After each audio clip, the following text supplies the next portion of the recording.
Hello dear students, welcome to the Gateway classes. My name is Gulshan Kumar और मैं आपको पढ़ा रहा हूं इंजीनियरिंग मैथमेटिक्स 1। इंजीनियरिंग मैथमेटिक्स 1 में हम यूनिट नंबर 1 पढ़ रहे हैं, मैट्रिसेस। और आज हमारा यूनिट नंबर 1 का लेक्चर नंबर 3 है और आज के लेक्चर का हमारा टॉपिक है rank of a matrix by echelon form method. इससे पहले लास्ट लेक्चर में हमने रैंक को स्टार्ट किया था, यानी कि रैंक को कैलकुलेट करने के टोटल हमारे पास 3 मेथड होते हैं, जिसमें से एक मेथड हम लास्ट लेक्चर में पढ़ चुके हैं, rank of a matrix by determinant method. और आज के लेक्चर में हम पढ़ेंगे rank of a matrix by echelon form method. तो मैं आपको लास्ट लेक्चर में बता चुका हूं कि डिटरमिनेंट मेथड जो होता है वो बहुत ज्यादा इंपॉर्टेंट नहीं है, लेकिन बेसिक मेथड है, आपको आना चाहिए, है ना, कि रैंक कैसे कैलकुलेट करते हैं डिटरमिनेंट मेथड से, क्योंकि वहां से भी कभी कभी 2 मार्क्स का क्वेश्चन एग्जाम में आ जाता है। दूसरा मेथड हमारा है इक्लियन फॉर्म मेथड। देखिए, इस मेथड से डायरेक्टली तो जनरली क्वेश्चन कम आते हैं। इक्लियन फॉर्म मेथड के क्वेश्चन रैंक कैलकुलेट करने के लिए यूनिवर्सिटी एग्जाम में कम आते हैं, नॉर्मल फॉर्म के क्वेश्चन सबसे ज्यादा आते हैं। लेकिन ये मेथड बहुत ज्यादा इंपॉर्टेंट है, क्योंकि इस मेथड का यूज आगे आने वाले 2-3 और टॉपिक में होगा, जहां से रेगुलर क्वेश्चन यूनिवर्सिटी एग्जाम में पूछे जाते हैं। तो इसलिए ये मेथड आपको बहुत अच्छे तरीके से आना चाहिए। तो चलिए स्टार्ट करते हैं और देखते हैं कि किस तरीके से हम रैंक को कैलकुलेट कर सकते हैं इक्लियन फॉर्म मेथड से। तो बहुत सिंपल है, केवल यहां पर आप देखें तो आपको 2 स्टेप दिखाई दे रहे हैं। देखिए, जब आप इक्लियन फॉर्म मेथड से रैंक को कैलकुलेट करेंगे तो आप सबसे पहले क्या करेंगे? सबसे पहले आप गिवन मैट्रिक्स को इक्लियन फॉर्म में कन्वर्ट करेंगे। अब आप कहेंगे सर इक्लियन फॉर्म मैट्रिक्स की क्या होती है? तो ये मैं आपको डिटेल में समझाऊंगा कि इक्लियन फॉर्म क्या होती है मैट्रिक्स की। तो पहला स्टेप आपका क्या रहेगा कि आपको गिवन मैट्रिक्स को इक्लियन फॉर्म में कन्वर्ट करना है। जब आपकी गिवन मैट्रिक्स इक्लियन फॉर्म में कन्वर्ट हो जाएगी तो उसके बाद आपको अपना आंसर लिख देना है। तो देखिए आपका आंसर क्या होगा, भाई आपको रैंक बतानी है मैट्रिक्स की, तो रैंक क्या होगी? ध्यान दीजिएगा, number of non zero rows in the echelon form. आपकी मैट्रिक्स के अंदर, जिसको आप इक्लियन फॉर्म में कन्वर्ट कर चुके हैं, उस मैट्रिक्स के अंदर नंबर ऑफ नॉन जीरो रो को देखना आपको। Number of non zero row. अब नॉन जीरो रो कौन सी होगी? ऐसी रो जिसके अंदर सारे एलिमेंट जीरो नहीं है। चलिए इसको थोड़ा सा डिटेल में समझते हैं, ध्यान दीजिएगा। यहां पर मैं एक इक्लियन फॉर्म मैट्रिक्स का एग्जांपल बना रहा हूं, बात समझ में आ रही है? इक्लियन फॉर्म को भी मैं आपको थोड़ी देर के बाद समझाऊंगा। मैं यहां पर जस्ट एक एग्जांपल ले रहा हूं, है ना, एक मैट्रिक्स यहां पर ले लेता हूं मैं, जो कि इक्लियन फॉर्म में है। ध्यान दीजिएगा, तो यहां पर मैं एक 4x4 की मैट्रिक्स ले लेता हूं एग्जांपल के लिए। तो यहां पर मैंने ले लिया, मान लीजिए 1, 3, 2 और 4। उसके बाद यहां पर मैंने ले लिया 0, 1, 5, 2। फिर यहां पर मैंने अगेन 0 और यहां पर भी मैंने ले लिया 0, 3, 1। Now 0, 0, 0 and 0। ये जो गिवन मैट्रिक्स है ना, ये इक्लियन फॉर्म में है। अभी आप ये मान के चलिए कि गिवन मैट्रिक्स क्या है? इक्लियन फॉर्म में है। बाकी मैं इक्लियन फॉर्म क्या होती है अभी आपको समझा दूंगा बहुत अच्छे तरीके से। तो ये हमारी एक इक्लियन फॉर्म है मैट्रिक्स की। तो देखो आपको क्या बताना है, आपको जो आपके पास गिवन मैट्रिक्स होगी उसको इक्लियन फॉर्म में कन्वर्ट करना है। तो मान के चलिए कि हम गिवन मैट्रिक्स को इक्लियन फॉर्म में कन्वर्ट कर चुके हैं और हमारे पास ये मैट्रिक्स आ चुकी है इक्लियन फॉर्म में। तो ये मैट्रिक्स ये इक्लियन फॉर्म है। तो अब आपको इसका क्या लिखना है? इसका आंसर लिखना है कि इसकी रैंक कितनी होगी। तो क्या आप मुझे इसकी रैंक बता सकते हैं? क्या इस मैट्रिक्स ए की रैंक आप मुझे बता सकते हैं? देखिए, रैंक को हम ये रो के सिंबल से रिप्रेजेंट करते हैं। ये रो का सिंबल है, आप लोगों ने पढ़ा होगा पहले भी। तो रैंक को रिप्रेजेंट करने के लिए हम रो का सिंबल यूज करते हैं। तो इसका मतलब क्या हो गया? रैंक ऑफ मैट्रिक्स ए। तो इस ए मैट्रिक्स की रैंक कितनी होगी? तो देखो क्या लिखा है, number of non zero row in the echelon form. Echelon form में आपको यह देखना है कि नॉन जीरो रो कितनी है। तो यहां पर एक चीज ध्यान दीजिए, मैट्रिक्स के अंदर 2 तरह की रो होंगी, है ना भैया, तो नॉन जीरो होगी या जीरो रो होगी, और कोई तो ऑप्शन है नहीं। तो पहले मुझे ये बताओ इसमें जीरो रो कितनी है? तो देखो इसमें जीरो रो एक ही है, ये क्या है? ये है जीरो रो। जीरो रो कौन सी होती है? ऐसी रो जिसके अंदर सारे एलिमेंट जीरो हो उसको जीरो रो कहते हैं। बात समझ में आ गई? और ऐसी रो जिसके अंदर एक भी एलिमेंट नॉन जीरो है वो नॉन जीरो रो कहलाती है। जैसे इसको देखो, इस रो के अंदर दो एलिमेंट क्या है, नॉन जीरो है, तो इसका मतलब ये रो कैसी है, नॉन जीरो रो है। तो मेरे ख्याल से बात आपको समझ में आ रही होगी नॉन जीरो का मतलब क्या है। नॉन जीरो का मतलब है ऐसी रो जिसके अंदर कम से कम एक एलिमेंट नॉन जीरो है, नॉन जीरो है। तो आप इस मैट्रिक्स के अंदर देख सकते हैं दो एलिमेंट नॉन जीरो है, तो इसका मतलब ये नॉन जीरो रो हो गई। आप सीधा ध्यान रखिए, जिसमें सारे जीरो है वो जीरो रो, और जिसमें सारे जीरो नहीं है वो नॉन जीरो रो, बस इतना आपको ध्यान रखना है। तो ये भी आपकी नॉन जीरो रो है, this is also non zero, non zero row. और फर्स्ट वाली भी आपकी क्या है, non zero row.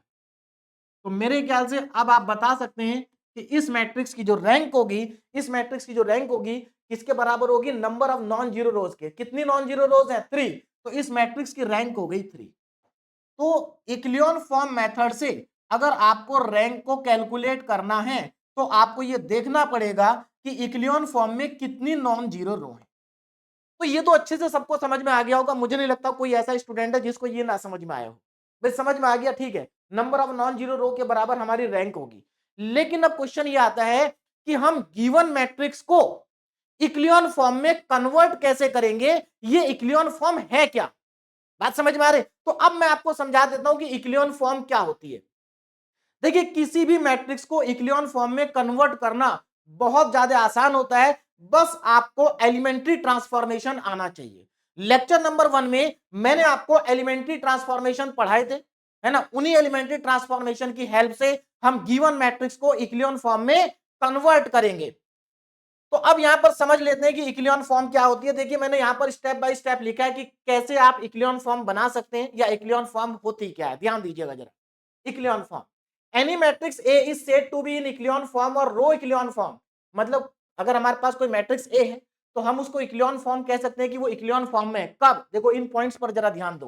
Point number 1, the number of zeros before the first non zero element increases from top to bottom.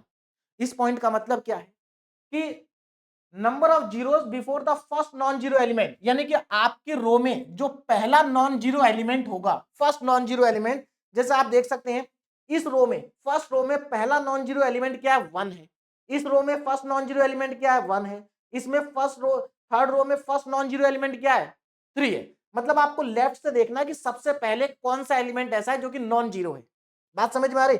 अब देखो क्या कहा गया है इस पॉइंट में कि जो नंबर ऑफ जीरोस हैं before the first non zero element increases from top to bottom. जब आप मैट्रिक्स में टॉप से बॉटम की तरफ आएंगे तो ये नंबर ऑफ जीरोस इंक्रीज होते जाएंगे। आप यहां पर देखो जरा, देखो ये फर्स्ट नॉन जीरो एलिमेंट है, इसके इसके पहले एक भी जीरो नहीं है, उसके बाद इसके पहले एक जीरो है, इसके पहले दो जीरो है ना। तो आप देख रहे हैं कि number of zeros before the first non zero element increase हो रहा है टॉप टू बॉटम। आप देखो जीरो इंक्रीज होते जा रहे हैं। ध्यान रखना बेटा, मैं अगर मान लीजिए यहां पर कोई जीरो आ जाता है तो मैं इसको काउंट नहीं करूंगा, मैं फर्स्ट नॉन जीरो एलिमेंट के पहले जो जीरो होगा उसको केवल काउंट करूंगा। तो इसके पीछे एक भी जीरो नहीं था, इसके पीछे एक जीरो है, इसके पीछे दो जीरो है, इसका मतलब जीरो क्या हो रहा है, टॉप टू बॉटम इंक्रीज होते जा रहे हैं। तो पहली कंडीशन तो आपको समझ में आ गई होगी कि इक्लियन फॉर्म की फर्स्ट कंडीशन क्या होती है कि नंबर ऑफ जीरो क्या होने चाहिए, इंक्रीज होने चाहिए from top to bottom. Clear हो गया ना। अब देखो यहां नोट करके एक पॉइंट मैंने क्या लिखा है, the first non zero element in each row is called pivot element और लीडिंग एलिमेंट। किसी भी रो का पहला नॉन जीरो एलिमेंट जो होता है उसको हम पिवोट एलिमेंट और लीडिंग एलिमेंट कहते हैं। तो फर्स्ट रो का फर्स्ट नॉन जीरो एलिमेंट ये है, इसका मतलब ये पिवोट एलिमेंट है, लीडिंग एलिमेंट है, ये भी लीडिंग एलिमेंट है ना, ये भी लीडिंग एलिमेंट है। तो ये क्या हो गया, पिवोट एलिमेंट और लीडिंग एलिमेंट हो गए। देखिए मैं आपको इक्लियन फॉर्म की पूरी एबीसीडी समझा रहा हूं यहां पर, मतलब इक्लियन फॉर्म का कहीं से कोई भी क्वेश्चन अगर आपके एग्जाम में आ जाए ना, कंफर्म कभी भी आपकी अगर इस तरीके से आप समझ के चलेंगे तो गलती नहीं होगी। देखिए इक्लियन फॉर्म बहुत आसान होती है, मैं आपको बिना कुछ पढ़ाए, बिना कोई कॉन्सेप्ट को समझाए इक्लियन फॉर्म के सारे क्वेश्चन करा सकता हूं और आपको समझ में भी आ जाएंगे। लेकिन उसमें दिक्कत क्या है कि आपको कॉन्सेप्ट नहीं समझ में आएगा। क्वेश्चन आप सारे कर लेंगे, आंसर भी आ जाएंगे, लेकिन आप इक्लियन फॉर्म को डिटेल में नहीं समझ पाएंगे। तो डिटेल में अगर समझना है तो यहां पर थोड़ा सा ध्यान दीजिएगा। चलिए तो ये पहला पॉइंट तो आपको क्लियर हो गया, इसका नोट भी आपको क्लियर हो गया ना। अब जरा ध्यान देना सेकंड पॉइंट पर ना। देखो, if the column contain pivot element then all the entries below the pivot element are zero. देखिए क्या कहा जा रहा है, अगर कॉलम के अंदर कोई पिवोट एलिमेंट है, जैसे इस कॉलम को देखो, इसमें सबसे ऊपर ये पिवोट एलिमेंट है, तो अगर कॉलम के अंदर कोई पिवोट एलिमेंट है तो उस पिवोट एलिमेंट के नीचे के सारी एंट्रीज जीरो होनी चाहिए। यानी कि अगर ये पिवोट एलिमेंट है तो इसके नीचे के सारे नंबर जीरो होने चाहिए। देखो जीरो है। इस कॉलम के अंदर ये पिवोट एलिमेंट है, इसके नीचे के सारे जीरो होने चाहिए। देखो जीरो है। ये आपका पिवोट एलिमेंट है, इसके नीचे का एलिमेंट जीरो होना चाहिए। देखो जीरो है। अभी स्टूडेंट के दिमाग में आ रहा होगा कि हम बनाएंगे कैसे। बनाना बहुत आसान है, बस एक बार आप कॉन्सेप्ट को समझ लीजिए। बनाने में तो कुछ भी नहीं है। तो मेरे ख्याल से आपको दूसरा पॉइंट भी समझ में आ गया होगा, है ना। दूसरा पॉइंट भी आपको समझ में आ गया होगा। अब यहां पर एक और चीज मैं आपको बता दूं कि जो आपका पिवोट एलिमेंट होता है, क्या वो वन होना चाहिए या कुछ और भी हो सकता है। देखिए, जो पिवोट एलिमेंट है वो कुछ भी हो सकता है, लेकिन हम कई बार पिवोट एलिमेंट को वन बनाते हैं। वन बनाने का रीजन क्या है, वन बनाने से कैलकुलेशन आसान हो जाती है। जब मैं आपको क्वेश्चन कराऊंगा तो समझ में आएगा कि हम वन क्यों बनाते हैं पिवोट एलिमेंट को। आप यहां पर देख सकते हैं पिवोट एलिमेंट वन नहीं है, कोई दिक्कत नहीं, पिवोट एलिमेंट कुछ भी हो सकता है, लेकिन कई बार हम पिवोट एलिमेंट को वन बनाएंगे कैलकुलेशन को आसान करने के लिए। जैसा कि यहां पर मैंने नोट करके लिखा भी है, आप ध्यान से देखिए। देखो, convert the pivot element into one. जो आपका पिवोट एलिमेंट है उसको वन में कन्वर्ट करिए। कब? If require for easy calculation. अगर जरूरत पड़ती है, कैलकुलेशन अगर आसान होती है, तो पिवोट एलिमेंट को वन बनाएंगे। कैसे बनाएंगे? एलिमेंट्री ट्रांसफॉर्मेशन से। हर वन बनाना मैं आपको सिखा भी चुका हूं लेक्चर नंबर 1 में। Pivot element shifted towards right. देखिए इक्लियन फॉर्म में क्या होता है, जो पिवोट एलिमेंट होता है ना, वो राइट साइड को शिफ्ट होते चला जाता है। आप देखो, ये पिवोट एलिमेंट यहां पर है, देखो ये राइट साइड में शिफ्ट हो गया। देखो राइट साइड में शिफ्ट होते जा रहा है पिवोट एलिमेंट। तो आप देख सकते हैं पिवोट एलिमेंट क्या होगा, राइट साइड में शिफ्ट होता चला जाएगा। क्लियर है? आगे बढ़ते हैं ना। दूसरा पॉइंट आपको समझ में आ गया होगा। तीसरा पॉइंट देखिए, all zero rows of the matrix lie below the non zero row. देखिए, अगर आपकी मैट्रिक्स के अंदर, अगर आपकी मैट्रिक्स के अंदर कोई जीरो रो है, तो वो जीरो रो बॉटम में आनी चाहिए। जैसे इसके अंदर केवल एक ही जीरो रो है, तो देखो ये बॉटम में, मतलब नॉन जीरो के नीचे आनी चाहिए। अगर दो जीरो रो होंगे ना, तो दोनों बॉटम में आएंगे। जितने भी जीरो रो हैं वो बॉटम में आनी चाहिए। बात समझ में आ रही है? नॉन जीरो रो कहां आनी चाहिए? बॉटम में आनी चाहिए। तो यहां पर आपको दो पॉइंट बहुत इंपॉर्टेंट है। एक तो जीरो रो बॉटम में आनी चाहिए, दूसरा जब आप ऊपर से नीचे आ रहे हैं तो नंबर ऑफ जीरो इंक्रीज होनी चाहिए। नंबर ऑफ जीरो क्या होने चाहिए? इंक्रीज होने चाहिए। जैसे यहां पर देख सकते हैं आप, इंक्रीज हो रहे हैं। तो मेरे ख्याल से अब आपको इक्लियन फॉर्म का मतलब समझ में आ गया होगा। अब मैं आपको यहां पर सिखाऊंगा कि किसी भी गिवन मैट्रिक्स को इक्लियन फॉर्म में कैसे कन्वर्ट किया जाता है ना। अच्छा, यहां पर एक पॉइंट और बच गया, उसको भी मैं आपको समझा देता हूं। पॉइंट ये है कि नोट पॉइंट देखिए, the echelon form of a square matrix is an upper triangular matrix. देखो यहां पर जो मैंने एग्जांपल लिया ना, ये स्क्वायर मैट्रिक्स का लिया है, लेकिन आप किसी भी मैट्रिक्स को इक्लियन फॉर्म में कन्वर्ट कर सकते हैं, चाहे वो स्क्वायर हो या ना हो। लेकिन अगर आपके पास कोई स्क्वायर मैट्रिक्स है और आप उसको इक्लियन फॉर्म में कन्वर्ट करते हैं, तो वो इक्लियन फॉर्म के साथ साथ अपर ट्रायंगुलर मैट्रिक्स भी होगी। आप देख सकते हैं, मैंने आपको जो बेसिक्स पढ़ाया था मैट्रिक्स का, तो वहां पर मैंने आपको लोअर ट्रायंगुलर मैट्रिक्स और अपर ट्रायंगुलर मैट्रिक्स पढ़ाया था। तो आप इस मैट्रिक्स को देख सकते हैं, ये अपर ट्रायंगुलर मैट्रिक्स है। क्यों? क्योंकि डायगोनल के नीचे वाले सारे एलिमेंट क्या है? जीरो है, और ऊपर वाले एलिमेंट सारे जीरो नहीं है। तो ये अपर ट्रायंगुलर मैट्रिक्स भी है। लेकिन ध्यान रखना, अपर ट्रायंगुलर मैट्रिक्स और लोअर ट्रायंगुलर मैट्रिक्स हमेशा स्क्वायर मैट्रिक्स होती हैं। क्लियर है? चलिए, अब यहां पर ये रैंक नलिटी थ्योरम है, ये अभी थोड़ी देर के बाद आपको समझाऊंगा। पहले आपको मैं क्वेश्चन कराता हूं, है ना। पहले आपको ये बताता हूं कि किसी भी मैट्रिक्स को इक्लियन फॉर्म में कैसे कन्वर्ट किया जाता है। बात समझ में आ गई? ये तो आपको समझ में आ गया कि इक्लियन फॉर्म क्या होती है, लेकिन अब उसको इक्लियन फॉर्म में कन्वर्ट कैसे करना है, ये हम क्वेश्चन से सीखेंगे। तो आइए क्वेश्चन को स्टार्ट करते हैं। पहला question, find the rank of the matrix. हमें इस मैट्रिक्स की रैंक निकालनी है। 3 by 3 की मैट्रिक्स है और हमें इसकी मैट्रिक्स की रैंक हम इक्लियन फॉर्म से कैलकुलेट करेंगे। देखिए, इसकी रैंक आप डिटरमिनेंट मेथड से भी निकाल सकते हैं, इक्लियन फॉर्म से भी निकाल सकते हैं, नॉर्मल फॉर्म से भी निकाल सकते हैं। यहां पर कहीं मेंशन नहीं है कि इक्लियन फॉर्म से निकालनी है। तो आपके पास तीनों मेथड है, चॉइस आपकी है। लेकिन मैं आपको एक चीज बता दूं बेटा, अगर आपको रैंक पूछा है और मेथड मेंशन नहीं है, तो सबसे आसान मेथड होता है इक्लियन फॉर्म। क्योंकि डिटरमिनेंट मेथड से आप रैंक कैलकुलेट करेंगे, तो ध्यान रखना बेटा, डिटरमिनेंट मेथड कई बार बहुत बड़ा हो जाता है ना। डिटरमिनेंट मेथड बहुत बड़ा हो जाता है और उससे रैंक कैलकुलेट करना कई बार बहुत ज्यादा डिफिकल्ट हो जाता है। जो छोटी मैट्रिक्स होती है उसका तो निकाल सकते हैं आप, 2/2 और 3/3 तक कैलकुलेट कर सकते हैं। 4/4 की अगर आप डिटरमिनेंट मेथड से रैंक कैलकुलेट करेंगे तो हो सकता है कि वो क्वेश्चन आपका बहुत बड़ा हो जाए। बात समझ में आ रही है? तो इसलिए इक्लियन फॉर्म मेथड सबसे आसान होता है अगर मेथड मेंशन नहीं है तो।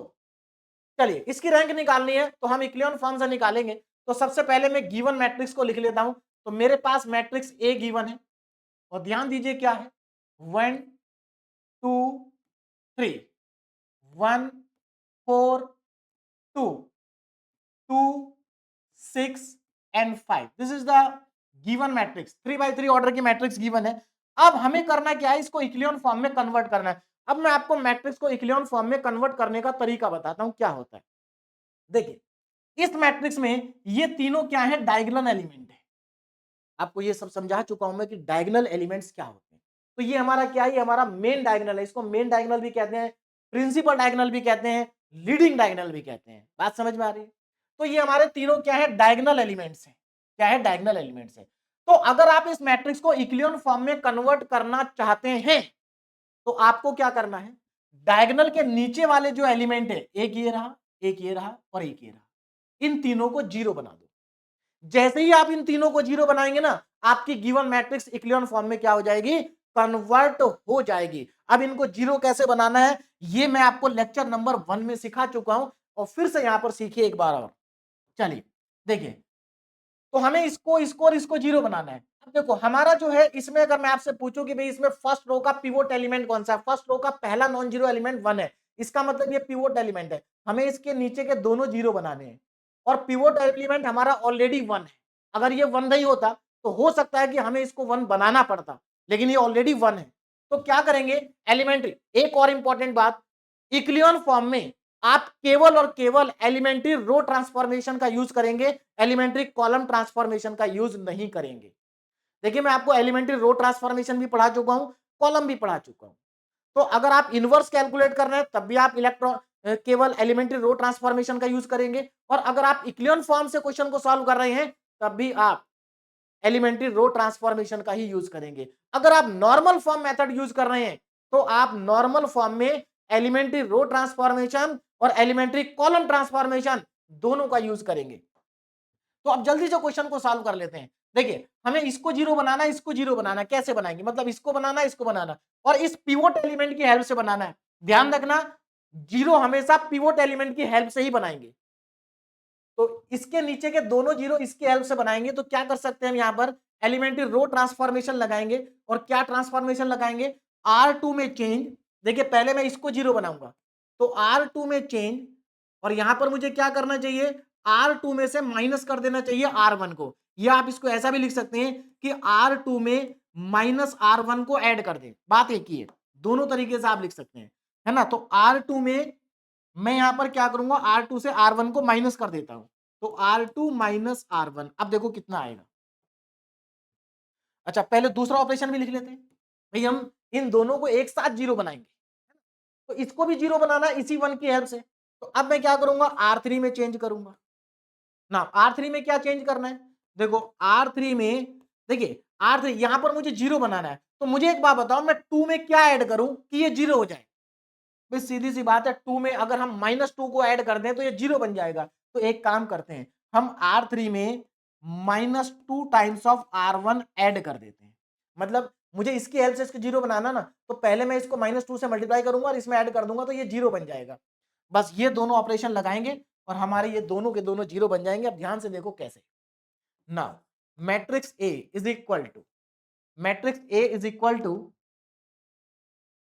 देखो अब मैं यहां पर क्या करूंगा, R2 माइनस R1। तो देखो फर्स्ट रो में तो कोई चेंज नहीं है भाई, चेंज किस में, R2 में और R3 में। तो फर्स्ट रो को पहले कॉपी कर लीजिए, 1 2 और 3, जिसमें कोई चेंज नहीं है उसको पहले कॉपी कर लेते हैं, है ना। तो कॉपी कर दिया हमने इसको ना। R2 माइनस R1 करना है तो 1 माइनस 1 0, फिर उसके बाद 4 माइनस 2 2, उसके बाद 2 माइनस 3 -1। ये लीजिए, अब ये वाला ऑपरेशन लगाते हैं R3 वाला, है ना। R3 में हमें क्या करना है, -2 टाइम्स ऑफ R1 करना है ना। तो या तो आप डायरेक्ट कर सकते हैं या जैसे मैं बता रहा हूं वैसे करेंगे तो कभी कोई कैलकुलेशन में मिस्टेक नहीं होगी। सबसे पहले आप R3 को लिख लीजिए, क्या है R3? 2, 6 और 5। देखो ये R3 है, 2, 6, 5। हमें इसमें से क्या करना है, इसमें हमें -2 टाइम्स ऑफ R1 ऐड करना है, यानी कि R1 को पहले -2 से मल्टीप्लाई करना है और उसके बाद इसमें ऐड करना है। तो इसको R1 को -2 से मल्टीप्लाई करके इसके नीचे लिख दो।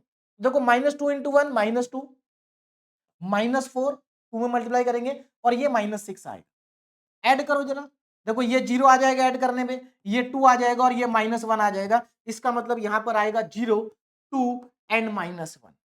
तो यहां पर हमने पहले ये फर्स्ट कॉलम के दोनों 0 बना दिए, मतलब पिवोट एलिमेंट के नीचे के दोनों नंबर को क्या बना दिया हमने, 0 बना दिया। अब आगे बढ़ते हैं। तो इतना मुझे लगता है आप सभी स्टूडेंट को समझ में आ गया होगा। अब इसके आगे देखो क्या है, बस क्वेश्चन कंप्लीट होने वाला है ना। अब आप देख सकते हैं कि इक्लियन फॉर्म कितना आसान है। अब क्या करेंगे, देखो अब हमारा ये फर्स्ट रो का नॉन जीरो एलिमेंट था, सेकंड रो का नॉन जीरो एलिमेंट ये है। देखो अगर मैं आपसे पूछूं फर्स्ट रो में पिवोट एलिमेंट कौन सा था, ये था। सेकंड रो में पिवोट एलिमेंट कौन सा, ये रहा, है ना। और आपको याद है कि अभी हमें इसको और 0 बनाना है, 6 को भी तो 0 बनाना है ना। तो 6 को 0 बनाएंगे तो देखो पिवोट एलिमेंट के नीचे के नंबर 0 होने चाहिए। इसके नीचे 0 आ चुके, जब इसको 0 बना देंगे तो इसके नीचे भी 0 आ जाएगा। तो चलिए पहले 0 बना लेते हैं। तो अब क्या करना है, अब मुझे इसको 0 बनाना है ना। देखो यहां तक डायगोनल के नीचे वाले तीनों 0 बनाने हैं। तो अब मुझे इसको 0 बनाना है, तो इसको 0 बनाने के लिए मैं क्या करूंगा, और इसकी हेल्प से बनाना है क्योंकि पिवोट एलिमेंट यहां पर ये है। अब मुझे एक बात बताओ, क्या मुझे इसको 0 बनाने के लिए इसको 1 बनाना जरूरी है? क्या पिवोट एलिमेंट को 1 बनाना जरूरी है? कोई जरूरी नहीं है, क्योंकि यहां पर इसको 1 बनाने से कैलकुलेशन और ज्यादा हो जाएगी, और हमें तो कैलकुलेशन को आसान भी करना है और कम भी करना है। तो आप एक काम करिए, यहां पर डायरेक्ट आप इसको 0 बना सकते हैं। R3 में change R3 minus R2, R3 minus R2, क्योंकि इसको 0 बनाना था इसकी हेल्प से। ध्यान रखना हमेशा आप पिवोट एलिमेंट की हेल्प से ही 0 बनाएंगे, नहीं तो क्वेश्चन आपका गलत हो सकता है। और एक चीज ये भी ध्यान रखना कि जो आप 0 बना चुके हैं, आपके ऑपरेशन से वो 0 हटना नहीं चाहिए, नहीं तो वो ऑपरेशन आपका गलत होगा। चलिए ये लगाते हैं यहां पर, तो देखो कितना आ जाएगा। R3 में हम चेंज करेंगे तो अब देखो हमारे पास मैट्रिक्स क्या आएगी। देखो R1 और R2 में तो कोई चेंज नहीं है, तो पहले मैं R1 और R2 को एज इट इज कॉपी कर देता हूं, जैसे है वैसे कॉपी कर देता हूं। तो 1, 2 एंड 3, 0, 2 -1, 0, 2 -1। अब यहां पर देखो R3 में से R2 माइनस करेंगे, 0 - 0 0, 2 - 2 0, तो ये भी 0 आएगा, ये भी 0 आएगा। और -1 में से अगर आप -1 को माइनस करेंगे तो अगेन 0 आएगा। तो ये हमारे पास आ गया। क्या ये इक्लियन फॉर्म है? क्या ये इक्लियन फॉर्म है? बिल्कुल ये इक्लियन फॉर्म है। देखो कैसे भाई, इक्लियन फॉर्म की सारी कंडीशन सेटिस्फाई हो रही है। देखिए फर्स्ट रो का नॉन जीरो एलिमेंट ये है, इसको हम पिवोट एलिमेंट कहेंगे। इसके दोनों के नीचे के दोनों नंबर क्या है, 0 है। दोनों नंबर क्या है, 0 है, आप देख सकते हैं। सेकंड रो का पिवोट एलिमेंट ये है, और आप यहां पर ध्यान से देखिए इसके नीचे का एलिमेंट भी 0 है। तो पिवोट एलिमेंट के नीचे वाले नंबर 0 हो चुके हैं। दूसरी चीज, जब आप टॉप से बॉटम पे जाएंगे तो 0 इंक्रीज हो रहा है। देखो यहां पर एक भी 0 नहीं है, यहाँ एक 0 है पिवोट एलिमेंट से पहले, और यहां पर 3 0 है। तो 0 क्या हो रहा है, इंक्रीज हो रहे हैं। देखिए 0 के इंक्रीज होने का मतलब ये नहीं है कि 1 के बाद 2 आएगा, 2 के बाद 3 आएगा, 3 के बाद 4 आएगा। यहां पर आप देखिए 1 के बाद 3 आ गया, कोई प्रॉब्लम नहीं है, बढ़ रहा ना, बढ़ना चाहिए। बात समझ में आ रही है? और जो 0 रो है वो बॉटम में, आप देख सकते हैं 0 रो बॉटम में है। तो मुझे ये बताओ यहां पर कितने नॉन जीरो रो हैं? यहां पर 2 नॉन जीरो रो हैं, एक ये और एक ये, है ना। तो ये जो हमारी मैट्रिक्स है ये इक्लियन फॉर्म में है ना। तो ये क्या है, it is an echelon form. ये इक्लियन फॉर्म है मैट्रिक्स की। बोलो बात समझ में आ गई? और हमें मैट्रिक्स को इक्लियन फॉर्म में ही तो कन्वर्ट करना था।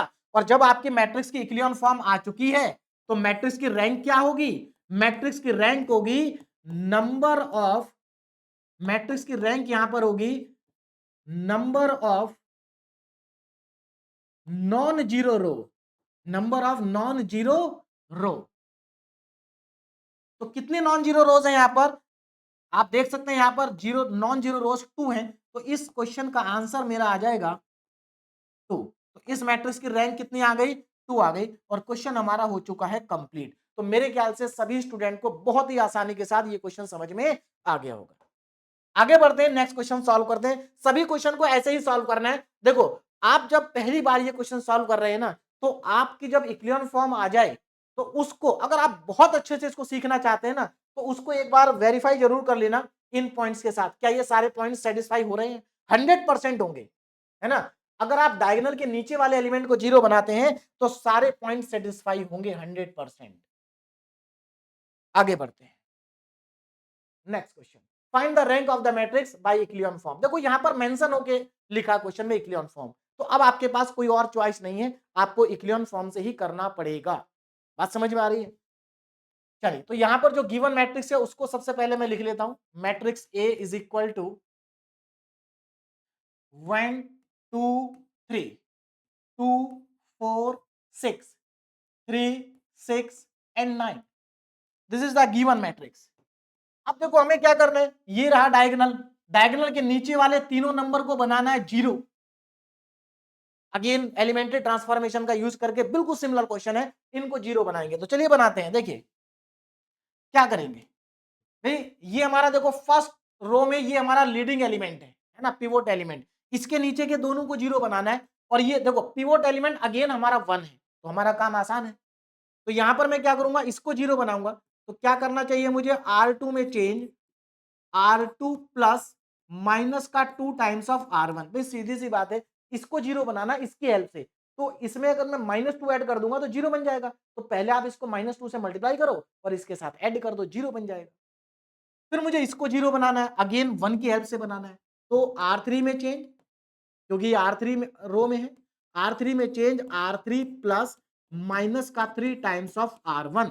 बस ये आपको करना है और आपका काम हो जाएगा। देखिए यहां पर जरा, तो मैट्रिक्स ए कितना आएगी, ध्यान से देखो। फर्स्ट रो में कोई चेंज नहीं है, 1 2 3 2 4 6 एंड 3 6 9, ये मेरे पास एक मैट्रिक्स है। ओ सॉरी, पूरा नहीं लिखना है मुझे, है ना, अभी तो मुझे ऑपरेशन लगाने, तो फर्स्ट रो को लिखना था। अब जरा देखो ध्यान से, अब यहां पर क्या करेंगे, R2 में चेंज करना है। देखो R2 रो है कितनी मेरे पास, 2 4 6, ये R2 है, 2 4 6, है ना। मुझे क्या करना है, इसमें -2 टाइम्स ऑफ R1 ऐड करना है। तो इसको -2 से मल्टीप्लाई करके नीचे लिख लो। तो ये -2 -4 एंड -6 कितना आ जाएगा, देखो ये जीरो, ये भी जीरो, ये भी जीरो, तीनों जीरो आ गए, तीनों जीरो आ गए। ये तो और भी अच्छा हुआ, तीनों जीरो आ गए। आगे बढ़ते हैं, तो मेरे ख्याल से ये आपको समझ में आया होगा तीनों जीरो कैसे आए, है ना। अब R3 इसको जीरो बनाते हैं। तो R3 में कौन कौन से नंबर है, 3 6 एंड 9। हमें क्या करना है, R1 को 3 से मल्टीप्लाई करके, -3 से मल्टीप्लाई करके इसमें ऐड करना है। देखो -3 इंटू 1 -3 -6 एंड -9, अगेन सब जीरो आ गए, जीरो जीरो जीरो, यानी कि थर्ड रो भी आ गई मेरी जीरो। अब मुझे एक बात बताओ, ये तो आंसर आ गया यहीं पर, आंसर आ चुका हमारा। देखो क्यों, क्योंकि हमारी इक्लियन फॉर्म है। अब आप कहेंगे सर ये इक्लियन फॉर्म कैसे है, बेटा ये इक्लियन फॉर्म की सारी कंडीशन को सेटिस्फाई कर रही है। देखो इसमें केवल एक ही पिवोट एलिमेंट है, वो ये रहा, और इसके नीचे के दोनों नंबर क्या है, जीरो है। उसके बाद इसमें कोई पिवोट एलिमेंट है ही नहीं, एक ही था, उसके नीचे के नंबर जीरो है। तो यानी कि पिवोट एलिमेंट वाली कंडीशन सेटिस्फाई हो गई। ऊपर से नीचे आने पे जीरो बढ़ने चाहिए, तो आप देख सकते हैं जीरो बढ़ रहे हैं। तो कोई यहाँ पर एक भी जीरो नहीं था, यहाँ पर तीन। अब क्योंकि इसमें, अब आप कहेंगे सर इन दोनों में तो जीरो बराबर है, कहाँ इंक्रीज हो रहे हैं। हाँ, इन दोनों में जीरो बराबर है, क्योंकि इसमें पिवोट एलिमेंट भी तो नहीं है भाई। Number of zero, pivot element से जो पहले वाले जीरो होते हैं, वो नंबर ऑफ जीरो बढ़ने चाहिए, वो नंबर ऑफ जीरो क्या चाहिए, बढ़ने चाहिए। ये तो दोनों के दोनों ही नॉन जीरो रो हैं। हाँ, नॉन जीरो रो की कंडीशन, सॉरी जीरो रो है। तो जीरो रो की कंडीशन ये है कि जीरो रो बॉटम में आनी चाहिए। तो आप देख सकते हैं दोनों की दोनों जीरो रो बॉटम में आ रही हैं। तो ये इक्लियन फॉर्म की सारी कंडीशन को मैट्रिक्स सेटिस्फाई करती है। तो हम यहां पर लिख सकते हैं it is an echelon form, it is an echelon form, ये मैट्रिक्स की इक्लियन फॉर्म है। बोलो बात समझ में आ गई, this is the echelon form. देखिए यहां पर मैं इन क्वेश्चंस को आपको चाहता तो डायरेक्ट करा देता और डायरेक्ट भी आपको सब कुछ समझ में आ जाता है। मैं आपको सीधे कहता कि डायगोनल के नीचे वाले एलिमेंट को जीरो करो, इक्लियन फॉर्म आ जाएगी, उसमें नंबर ऑफ नॉन जीरो रो को देखो कितनी है, वही आपका आंसर होगा। लेकिन मैं आपको इक्लियन फॉर्म को A to Z समझाना चाहता हूं, मैं आपको हर चीज समझाना चाहता हूं, जितना भी इसका कॉन्सेप्ट, वो पूरा कॉन्सेप्ट मैं आपको यहां पर समझा रहा हूं, जिससे कि अगर कोई भी क्वेश्चन आ जाए, अगर आप कॉम्पिटिशन एग्जाम में भी पेपर देते हैं ना, तो वहां पर भी आपको कोई प्रॉब्लम नहीं होगी। आपको इसी तरीके से क्वेश्चन को सॉल्व करना है, चाहे कैसा भी क्वेश्चन हो, कभी भी आपका आंसर गलत नहीं आएगा। और अगर मैं डायरेक्ट कराऊंगा ना, तो बेटा जो ट्रिकी क्वेश्चन होते हैं, जो टफ क्वेश्चन होते हैं ना, उनको आप नहीं कर पाओगे। लेकिन इस मेथड से अगर आप करोगे ना, तो कोई भी क्वेश्चन हो, आपको करने में कभी कोई प्रॉब्लम नहीं आएगी। तो इसकी रैंक कितनी होगी भाई ना, रैंक ऑफ मैट्रिक्स ए। तो रैंक आपको मालूम है number of non zero row के बराबर होती है, number of non zero row, non zero row.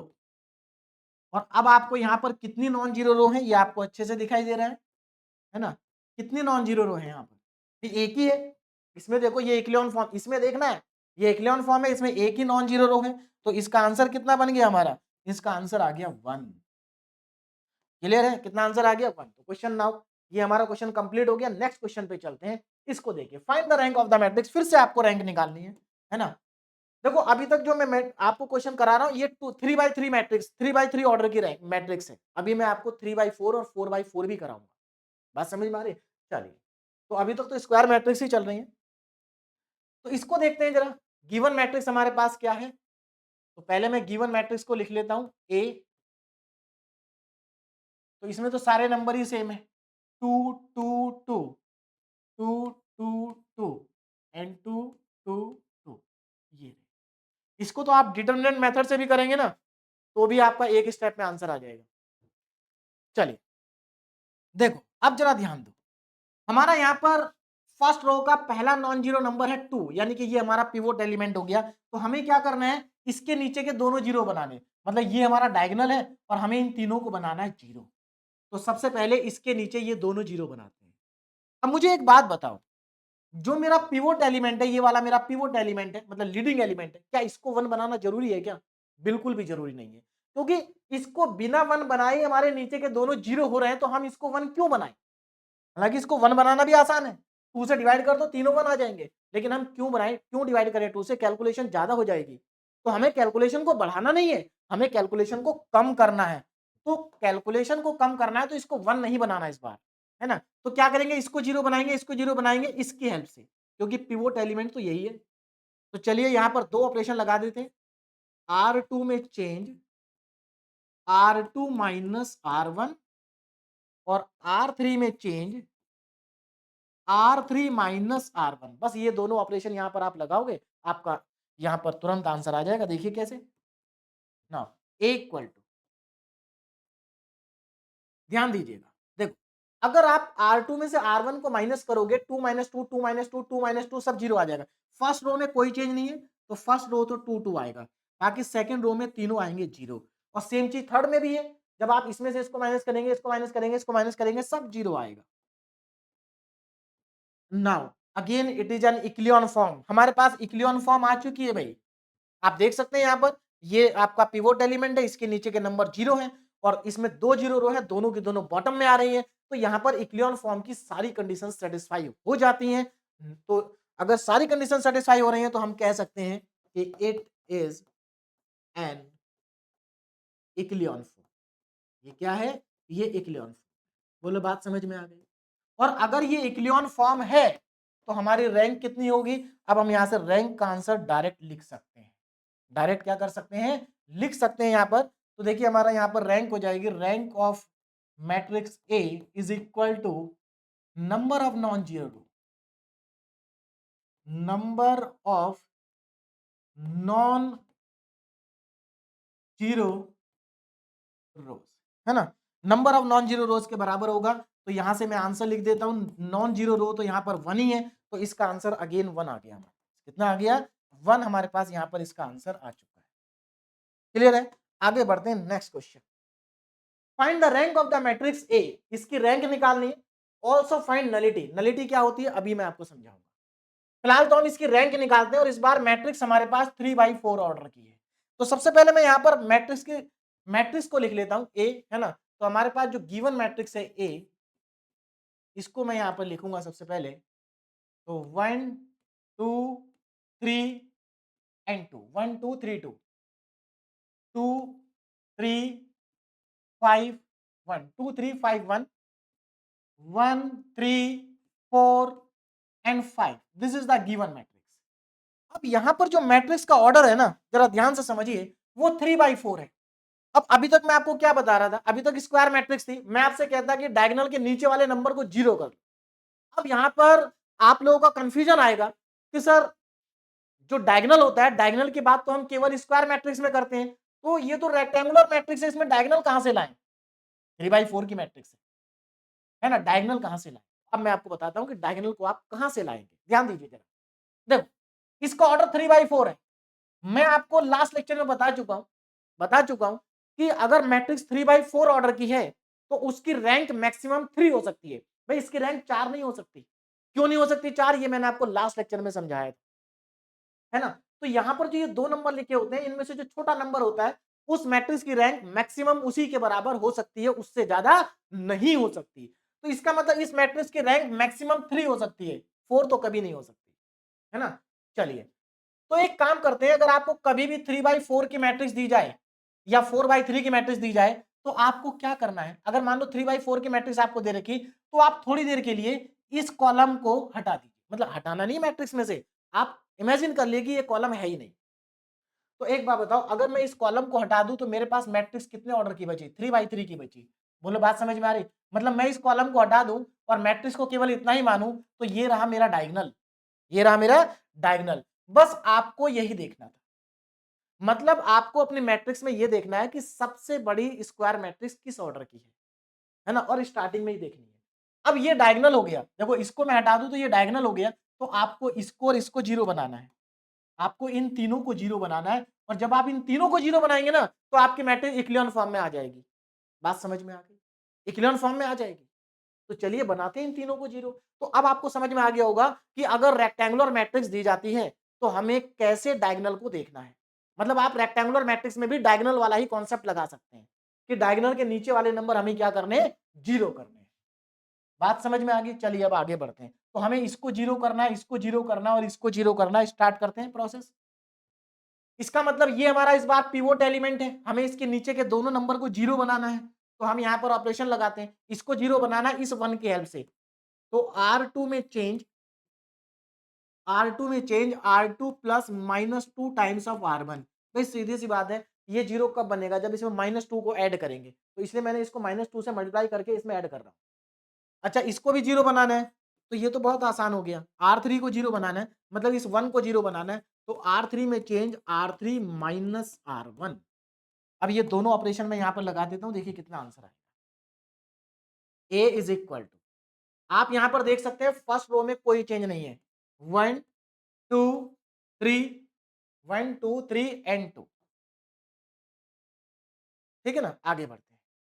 अब R2 में चेंज करना है, देखो R2 रो ये है मेरे पास, 2 3 5 1। देखो 2 3 5 1 मैंने साइड में लिख दिया ना। इसमें मुझे ऐड करना माइनस का 2R1, मतलब इस रो को -2 से मल्टीप्लाई करके इसमें ऐड करना है। तो इसको -2 से मल्टीप्लाई करके इसके नीचे लिख लो, तो ये -2 -4 -6 एंड -4। अब ऐड कर दीजिए, देखो ये जीरो आएगा, ये -1 आएगा, ये भी -1 आएगा, ये -3 आएगा। ठीक है ना, 0 -1 एंड -3। तो चलिए नंबर आ गए हमारे पास 0 -1 -1 एंड -3, है ना। इतना आ गया। अब आगे बढ़ते हैं R3 में। अब यहां तो सीधे सीधे माइनस करना है, 1 - 1 0, 3 - 2 1, 4 - 3 1 एंड 5 - 2 3। तो यहां तक तो मुझे लगता है सभी स्टूडेंट को अच्छे से समझ में आ गया होगा। अब आगे देखो, तो यहां पर आप देख सकते हैं ये हमारा पिवोट एलिमेंट है ना। अब ये पिवोट एलिमेंट बन गया, ये क्या बन गया? पिवोट एलिमेंट बन गया। अब देखो क्या करना है, अब हमें इसकी हेल्प से इसको जीरो बनाना है। तो मुझे एक बात बताओ, ये जो पिवोट एलिमेंट है -1, क्या इसको +1 बनाना जरूरी है? भाई हम 1 तो तब बनाते हैं जब कैलकुलेशन आसान हो, लेकिन इसको बिना 1 बनाए ही कैलकुलेशन आसान है, क्योंकि अगर आप इन दोनों को ऐड कर देंगे तो यहाँ जीरो आ जाएगा। तो इसलिए इसको 1 बनाना कंपलसरी नहीं है, डायरेक्ट यहाँ पर हम ऑपरेशन लगाएंगे और हम इसको जीरो बना देंगे। तो क्या करेंगे, यहाँ पर R3 में चेंज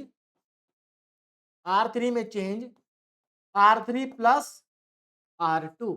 भाई सीधे सीधे R3 में R2 को ऐड कर देंगे तो ये भी जीरो बनेगा, ये भी जीरो बनेगा और ये भी जीरो बनेगा, तीनों जीरो बन जाएंगे, पूरी रो ही जीरो आ जाएगी। ध्यान दीजिएगा यहाँ पर। अब देखिए, जैसे ही यहां पर आप ऑपरेशन लगाएंगे तो देखिए आपके पास क्या आ जाएगा, matrix A is equal to, matrix A is equal to 1 2 3 2, 1 2 3 2, 1 2 3 2, है ना, ये आ गया। और सेकेंड रो में कोई चेंज नहीं है, तो 0 -1 -1 -3। और जब आप इन दोनों को ऐड करें, देखो R3 में चेंज करेंगे, R3 प्लस R2, चेंज इसमें होगा। देखिए चेंज R3 में होगा, इसमें नहीं होगा। कुछ स्टूडेंट ऐसा सोच सकते हैं कि सर हम यहाँ भी तो 0 बना सकते हैं। भैया हमने यहाँ लिखा क्या है, हमने लिखा है कि R3 में चेंज कर रहे हैं हम, R3 में चेंज करेंगे, R3 में R2 को ऐड करेंगे। क्लियर है? तो ये सब 0 बन जाएंगे, 0 0 0 0। और अब आपके पास इक्लियन फॉर्म आ चुकी है, क्योंकि इक्लियन फॉर्म की सारी कंडीशन सेटिस्फाई होती है। देखो ये पिवोट एलिमेंट, इसके नीचे दोनों 0, है ना, ये पिवोट एलिमेंट, इसके नीचे 0, और कोई पिवोट एलिमेंट है नहीं हमें जिसके नीचे 0 बनाना पड़े। नंबर ऑफ 0 ऊपर से नीचे आने पे इंक्रीज हो रहे हैं, और 0 रो बॉटम में है, सारी कंडीशन सेटिस्फाई हो रही हैं। इसका मतलब ये इक्लियन फॉर्म है, और अगर ये इक्लियन फॉर्म है तो इसकी रैंक कितनी होगी, इस मैट्रिक्स की रैंक होगी number of non zero row, number of non zero row. और इस मैट्रिक्स के अंदर आपको कितनी नॉन जीरो रो दिखाई दे रही हैं, इस मैट्रिक्स के अंदर नॉन जीरो रो है 2, तो इसका आंसर आ गया मेरे पास 2। कितना आंसर आ गया 2। तो ये क्वेश्चन भी हमारा कंप्लीट हुआ। अब हम चलते हैं नेक्स्ट क्वेश्चन की तरफ, है ना। Find the rank of the, अच्छा इस क्वेश्चन में एक चीज छूट गई हमारी, ऑल्सो फाइंड द नलिटी। इसको समझिए जरा, ऑल्सो फाइंड द नलिटी। अब ये नलिटी क्या है, तो यहां पर स्टार्टिंग में मैंने नलिटी थ्योरम लिखी हुई है। पहले समझाता तो आपको समझ में नहीं आता, लेकिन अब आपको समझ में आ जाएगा, ध्यान देना जरा। Let A be a square matrix, इसका मतलब जो नलिटी होती है ना, वो केवल और केवल आप स्क्वायर मैट्रिक्स में कैलकुलेट कर सकते हैं, और कहीं पर कैलकुलेट नहीं कर सकते। अभी जो हमारा गिवन क्वेश्चन है उसमें 3/4 की मैट्रिक्स है, ये रेक्टेंगुलर मैट्रिक्स है, तो इसमें तो नलिटी डिफाइन ही नहीं होगी, इसमें नलिटी डिफाइन नहीं होगी। बात समझ में आ रही है? क्यों? क्योंकि ये रेक्टेंगुलर मैट्रिक्स है, और नलिटी जो होती है वो केवल स्क्वायर मैट्रिक्स में ही डिफाइन होती है। देखो अगर ए स्क्वायर मैट्रिक्स है जिसका ऑर्डर n है, और उसकी रैंक ए आर है, मतलब अगर कोई आपके पास मैट्रिक्स है ए, उस वो स्क्वायर है, तो स्क्वायर है तो सीधी सी बात है उसका ऑर्डर n/n का होगा, है ना, यानी कि उसका ऑर्डर कितना होगा, n होगा। और उसकी रैंक अगर स्मॉल r है, तो then n minus R is called nullity of the matrix. तो जो n माइनस आर की वैल्यू होगी ना, वो मैट्रिक्स की नलिटी कहलाएगी। बात समझ में आ रही है? n is usually denoted by, इस तरह से डिनोट करते हैं। तो नलिटी का कैलकुलेट करने का जो फॉर्मूला होता है ना, वो ये होता है। n क्या है यहाँ पर, n यहाँ पर स्क्वायर मैट्रिक्स का ऑर्डर है। जैसे अगर कोई स्क्वायर मैट्रिक्स 3/3 की है तो n की वैल्यू 3 हो जाएगी, अगर 4/4 की है तो n की वैल्यू 4 हो जाएगी, और अगर 5/5 ऑर्डर की है तो n की वैल्यू 5 हो जाएगी। r क्या है, ये उस मैट्रिक्स की रैंक है, और जब दोनों में से आप माइनस करेंगे तो नलिटी आ जाएगी। अब जरा यहां पर ध्यान दो, इस मैट्रिक्स की अगर मैं आपसे पूछूं बताओ नलिटी कितनी है, तो देखो ये 3/3 की मैट्रिक्स है, इसका मतलब n की वैल्यू हो गई 3, और रैंक r की वैल्यू कितनी है 2, यानी कि इसकी नलिटी कितनी होगी 3 - 2 यानी कि 1। इस मैट्रिक्स की नलिटी कितनी है, 1 है।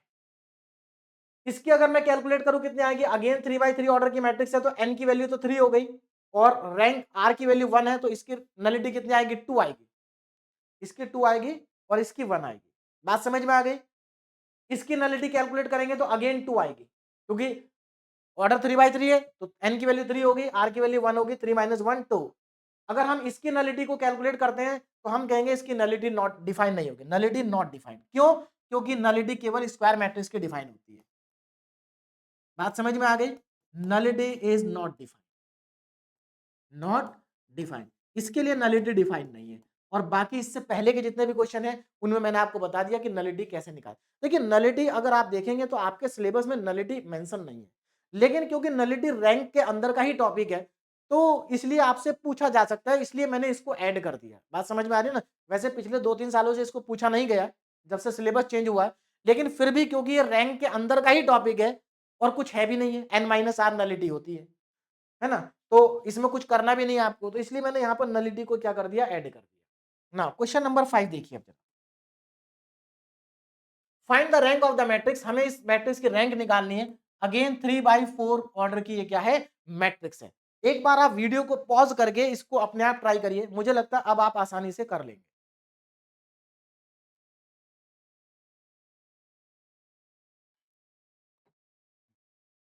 चलिए अब हम करते हैं इसको, है ना। तो मुझे लगता है आप लोगों ने ट्राई कर लिया होगा और ट्राई किया होगा ना, तो आप लोगों का क्वेश्चन हो गया होगा, ठीक है ना। चलिए फिर भी अगर कहीं पर नहीं हुआ तो आप यहाँ पर ध्यान दीजिए। तो हमें इस मैट्रिक्स की रैंक कैलकुलेट करनी है। मैट्रिक्स का ऑर्डर 3/4 का है, तो सबसे पहले मैं इस गिवन मैट्रिक्स को लिख लेता हूं। तो यहां पर 1 2 3 4, 1 2 3 एंड, है ना। दूसरे रो में है 2 4 6 एंड 9 9। थर्ड रो में क्या है 3, थर्ड रो में आपके पास 3 6 10 एंड 30। ये मेरे पास गिवन मैट्रिक्स है। अब देखो यहां पर जरा ध्यान देना, अगेन यहां पर ऑर्डर 3/4 का है, तो यहां पर हमें डायगोनल एलिमेंट को देखना पड़ेगा। अब क्योंकि ये रेक्टेंगुलर मैट्रिक्स है तो रेक्टेंगुलर में डायगोनल नहीं होता है ना, लेकिन मैंने अभी अभी आपको बताया था कि आपको करना क्या है। देखो कोई बात नहीं, इसकी रैंक जो है वो 3 से ज्यादा नहीं हो सकती, मैक्सिमम इसकी रैंक 3 हो सकती है। तो एक काम करते हैं, हम इस कॉलम को थोड़ी देर के लिए हटा लेते हैं, है ना। तो हमारे पास ये जो मैट्रिक्स बचेगी ये 3/3 ऑर्डर की बचेगी। अगर मैं इस कॉलम को छोड़ दूं तो ये मैट्रिक्स 3/3 ऑर्डर की बचेगी। क्लियर है। तो अब मैं यहाँ पर क्या देख रहा हूं कि यहाँ पर ये तीनों मेरे डायगोनल एलिमेंट हो गए। तो अब आपको करना क्या है, आपको इन तीनों को बनाना है जीरो। बोलो बात समझ में आ रही है। इन तीनों को क्या बनाएंगे, आप बनाएंगे इन तीनों को जीरो। तो चलिए स्टार्ट करते हैं कैसे बनाना है जीरो। अगेन यहाँ पर वन, देखो अभी तक मैंने आपको जितने क्वेश्चन कराए ना उन सभी में यहाँ पर वन आ रहा है। अभी मैं नेक्स्ट क्वेश्चन ऐसा कराऊंगा जहां पर यहाँ पर वन नहीं होगा।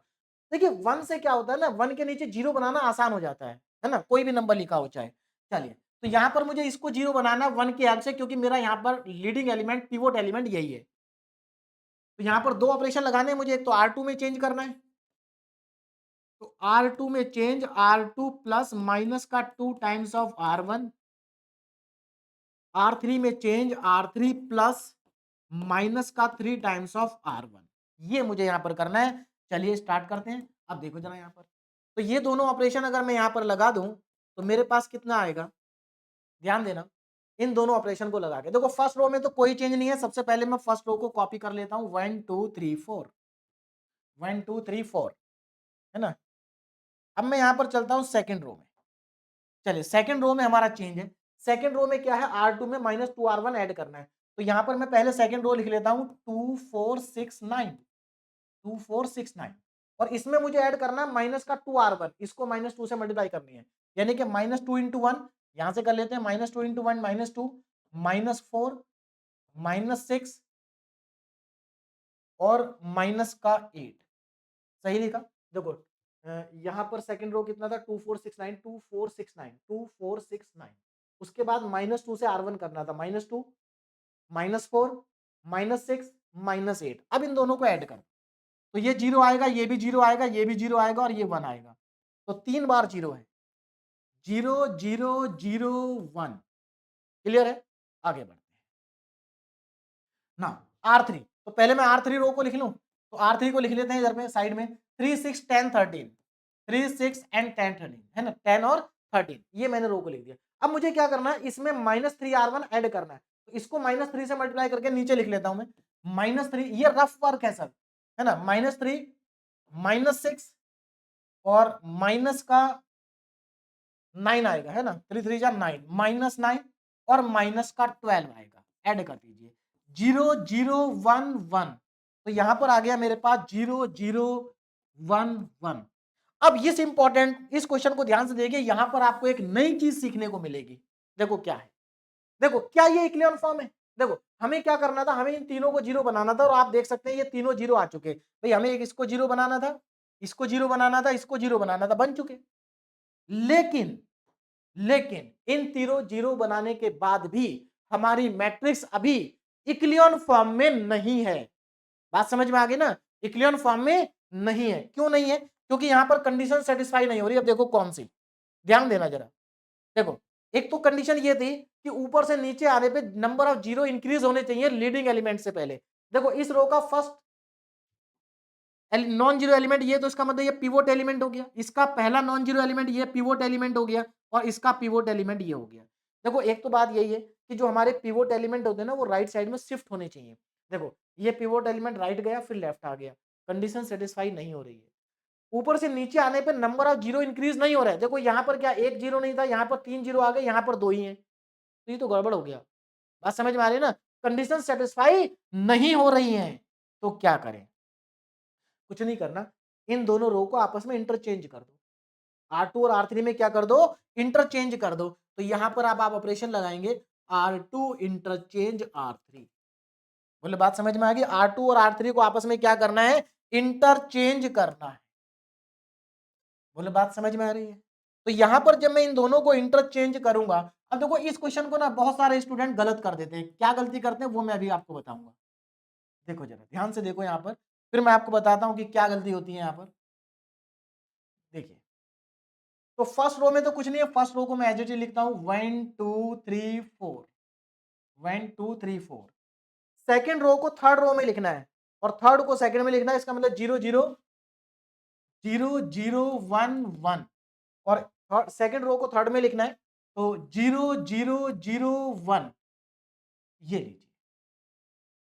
अब एक चीज यहां पर जरा ध्यान से देखिए, क्या अब ये इक्लियन फॉर्म बन चुकी है? अब जरा ध्यान से देखो, क्या ये इक्लियन फॉर्म बन चुकी है? बिल्कुल, ये इक्लियन फॉर्म बन चुकी है। देखो कैसे, अब यहां पर सारी कंडीशन सेटिस्फाई हो रही हैं। देखो फर्स्ट लीडिंग एलिमेंट है, इसके पीछे कोई जीरो नहीं है, इसके पीछे 2 जीरो है, इसके पीछे 3 जीरो है। ऊपर से नीचे आने पे, टॉप से बॉटम आने पे जीरो बढ़ रहे हैं लीडिंग एलिमेंट के पहले, तो इसका मतलब ये इक्लियन फॉर्म है। ये इक्लियन फॉर्म नहीं थी। लेकिन यहां पर देखो गलती क्या करते हैं स्टूडेंट, आंसर सही आता है, गलती करने पे भी आंसर सही आता है। देखिए इक्लियन फॉर्म में क्या है ना, बहुत बार बहुत सारे स्टूडेंट यहां पर गलती करते हैं, लेकिन गलती करने के बाद भी आंसर ठीक आता है ज्यादातर क्वेश्चन में। उसका रीजन मैं बताता हूं क्या है।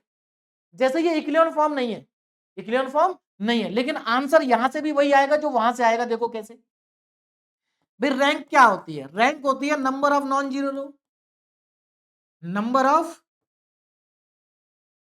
Non zero row, number of non zero row.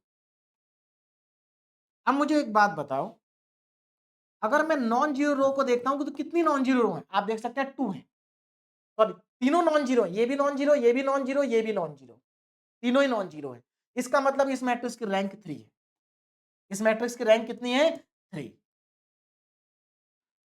अब अगर अगर मान लीजिए बहुत सारे स्टूडेंट क्या करते हैं ना, आंसर को यहीं छोड़ देते हैं और यहीं से वो आंसर लिख देते हैं कि रैंक कितनी होगी? 3 होगी। बिल्कुल करेक्ट है, आंसर में कोई गलती नहीं है, आंसर सही है, लेकिन क्वेश्चन गलत नहीं है। सॉरी, क्वेश्चन सही नहीं है, क्वेश्चन कंप्लीट नहीं है। भाई इक्लियन फॉर्म जो बताई गई है आपको, वो इक्लियन फॉर्म बनी कहां आपकी? यहां तो इक्लियन फॉर्म बनी नहीं।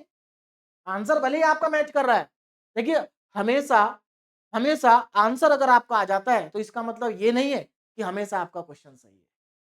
भाई आप आंसर कैसे लाए हैं, क्योंकि ये सब्जेक्टिव पेपर है और सब्जेक्टिव पेपर में आप आंसर कैसे लाए हैं ये भी तो इंपॉर्टेंट है। तो आंसर तो आपका 3 आ जाएगा यहां से भी, लेकिन बेटा आपकी इक्लियन फॉर्म नहीं आ पाएगी, है ना? और इक्लियन फॉर्म अगर नहीं आ पाएगी तो इस बात की कोई गारंटी नहीं है कि आप इसको इस क्वेश्चन में फुल मार्क्स मिलेंगे। भाई गलती से कोई पूरे नंबर दे दे तो दे दे, नहीं तो अगर आप यहां तक क्वेश्चन करते हो रैंक लिख देते हैं तो आपको पूरे नंबर नहीं मिलने चाहिए, क्योंकि आपने एक क्लियर फॉर्म नहीं बनाई। क्लियर होगी मेरी बात? तो मेरे ख्याल से अब आपको समझ में आ गया होगा, है ना? अच्छा, इस क्वेश्चन में अगर नलिटी निकालेंगे ना तो जीरो आएगी। क्यों? क्योंकि इसमें नलिटी डिफाइन नहीं है, जीरो नहीं आएगी, लिखेंगे नलिटी डिफाइन नहीं है, क्योंकि यहाँ पे 3/4 है। आगे बढ़ते हैं और आज का लास्ट क्वेश्चन सॉल्व करते हैं। और यहां पर हमारे पास मैट्रिक्स है 4/4 ऑर्डर की, है ना? ये हमारे पास गिवन मैट्रिक्स है। तो ऑर्डर कितना है? 4/4 है, स्क्वायर मैट्रिक्स है, मतलब इसमें हम नलिटी भी कैलकुलेट कर सकते हैं, है ना? चलिए, तो सबसे पहले मैं गिवन मैट्रिक्स को लिख लेता हूं। तो मेरे पास जो मैट्रिक्स गिवन है 4/4 ऑर्डर की है, ध्यान देना क्या है, 2 1 3 6, 2 1 3 6। उसके बाद 2 1 3 6 के बाद है 3 -1 +1, 3 -1 +1 एंड 3, है ना? और उसके बाद -1 -2, -1 -2, 3 और 0, और लास्ट है -1 -4 -2 -7।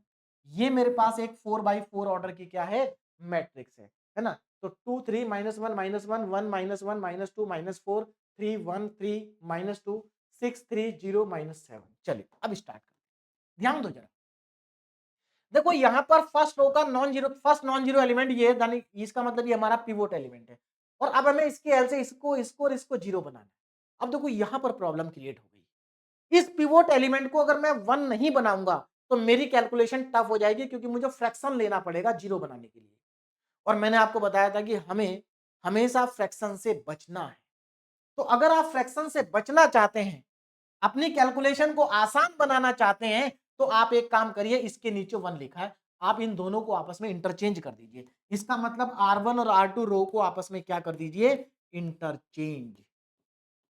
R1 और R2 आपस में हो जाएंगे इंटरचेंज, हमारी प्रॉब्लम हो जाएगी सॉल्व, क्योंकि यहां पर आ जाएगा 1।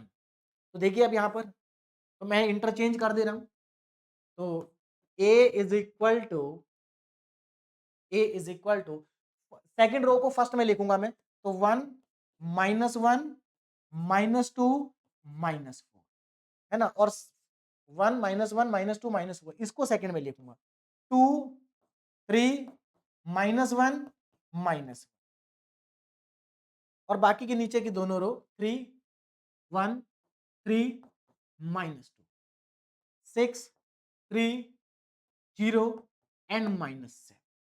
तो यहां तक मुझे लगता है आपको समझ में आ गया। अब क्या करना है, अब देखो हमारा ये लीडिंग एलिमेंट बन गया है ना। हमें इसके नीचे तीनों जीरो बनाने। देखो इसमें ध्यान दो, ये हमारा डायगोनल है, ये हमारा क्या है, ये हमारा डायगोनल है।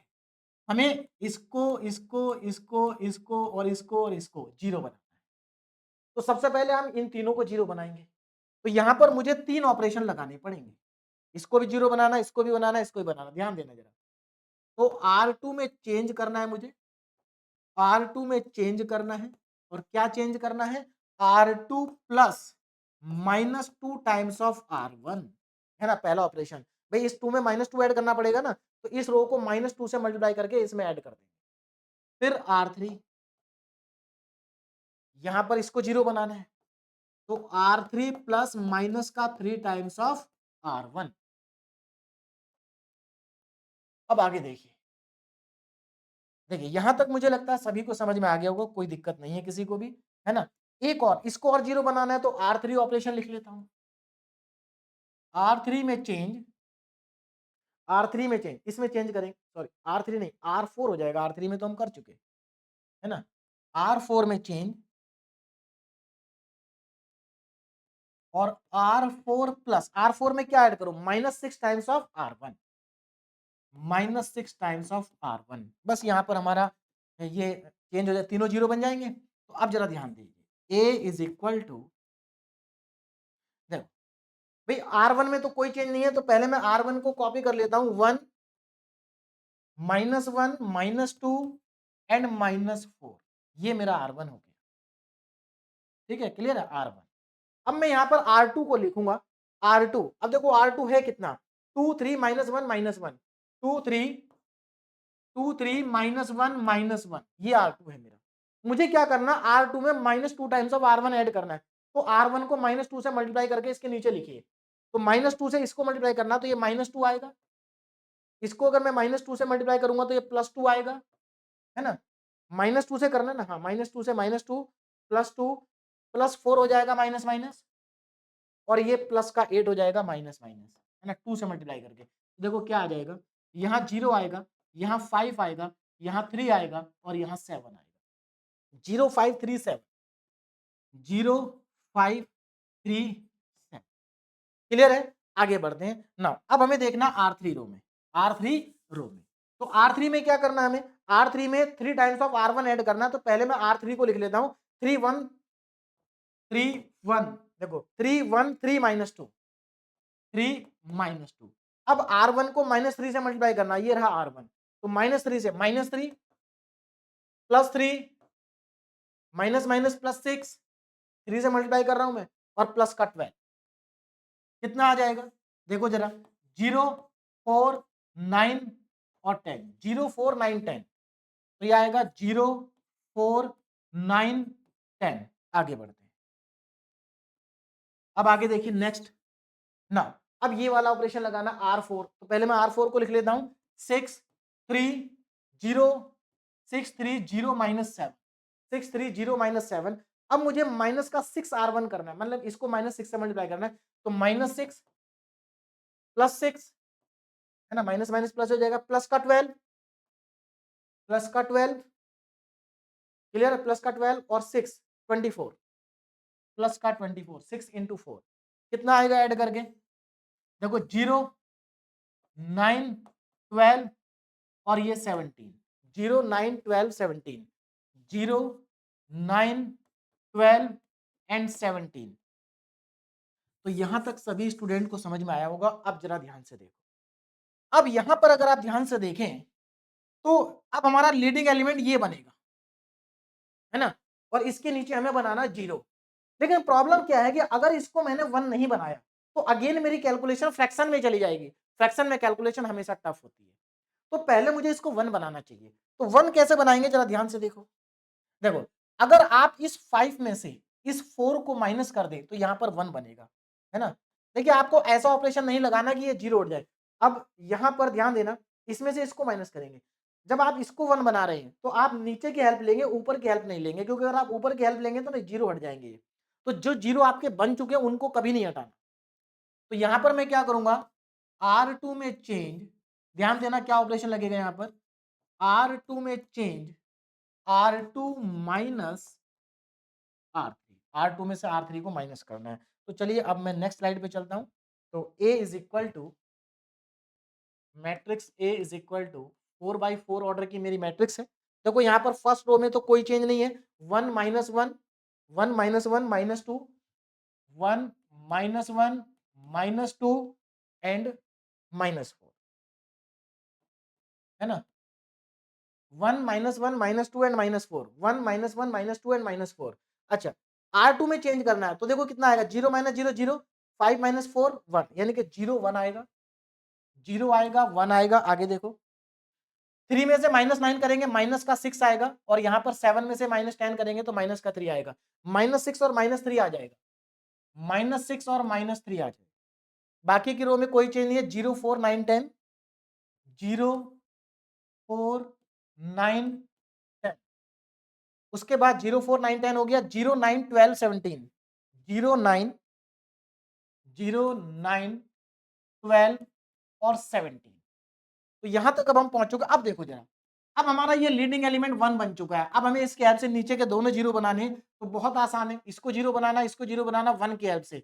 तो क्या करेंगे, R2 में सॉरी R3 में चेंज करेंगे, क्योंकि 4 R3 में आ रहा है, R3 में चेंज करेंगे, R3 प्लस माइनस का 4 टाइम्स ऑफ R2 करेंगे। भाई सीधी सी बात है, इसमें -4 ऐड करना पड़ेगा, तो इसको -4 से मल्टीप्लाई।